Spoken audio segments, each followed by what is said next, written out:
Hi, hello, வணக்கம். இந்த video உங்களுக்காக தான்.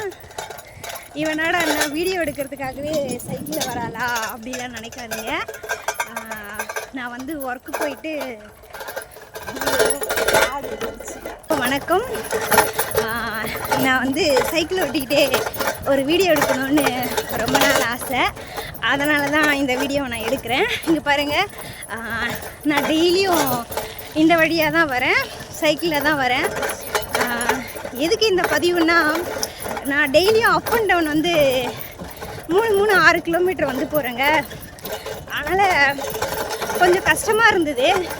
சரி, யூடியூப்பில் நிறைய ஒர்க் ஃப்ரம் ஹோம் வீடியோஸ் இருந்துச்சு, அதான் நம்ம ட்ரை பண்ணலாம். வீட்டில் இருந்தே நிறைய வேலை அப்படி சொல்கிறாங்களே, மொபைல்லேருந்தே ஒரு 1200 டெய்லி சம்பாதிக்கலாம், 750 ரூபா சம்பாதிக்கலாம் அப்படின்னு.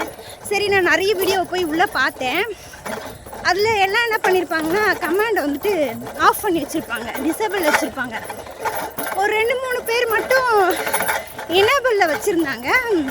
நிறைய பாசிட்டிவ் கமெண்ட்ஸாக இருந்தது. என்னடா இவ வேலைக்கு தானே போகிறா, எதுக்கு இவ இதெல்லாம் போயிட்டு பார்க்குறா, இருக்கிற வேலையை ஒழுங்காக செய்யலாமே அப்படின்னு நீங்களாம் யோசிக்கலாம். அப்படி இல்லை, எனக்கு 2 குழந்தைங்க இருக்காங்க. எனக்கு நிறைய லோன் கட்ட வேண்டியது இருக்குது. எக்ஸாம்பிளுக்கு சொல்ல போனால், எனக்கு கடன் அதிகமாக இருக்குதுன்னே வச்சுக்கோங்களேன். சரி, குழந்தைங்கன்னு விட்டுட்டு போயிடுறோம்.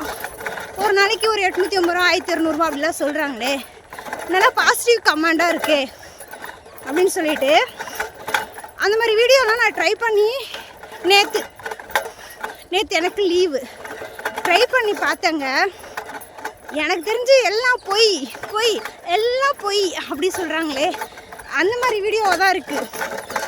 அதிகமாக அந்த யூடியூபர் வந்து வீடியோலாம் போகிறாங்க பாரு, ஒரு சிலர்லாம் இல்லை, எனக்கு தெரிஞ்சு முக்கால்வாசி இந்த ஆன்லைனில் போய் இந்த டேட்டா என்ட்ரி போட்டால் இந்த இவ்வளோ சம்பாதிக்கலாம், கேப்சா போட்டால் இவ்வளோ சம்பாதிக்கலாம், எல்லாம் போய் தாங்க.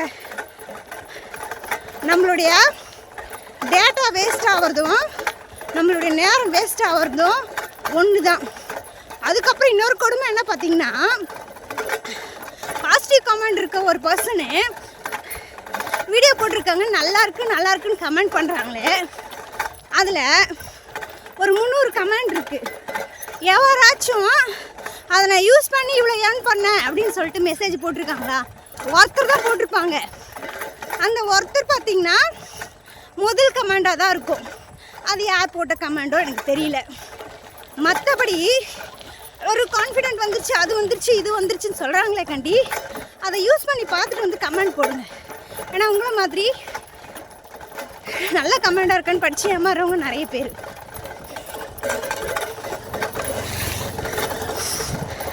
அப்புறம் நிறைய பேர் லைஃப்பில் முன்னேறணும்னு நினச்சிங்கன்னா, டிகிரி படிச்சிருந்தாலும் சரி, டீச்சருக்கு படிச்சுட்டு இந்த மாதிரி வேலைக்கு வெயிட் பண்ணிகிட்டு இருக்கிறவங்களா இருந்தாலும் சரி, நீங்கள் என்ன பண்ணுறீங்கன்னா, சிறு தொழிலாக இருந்தாலும் எதுவாக இருந்தாலும் லைஃப்பில்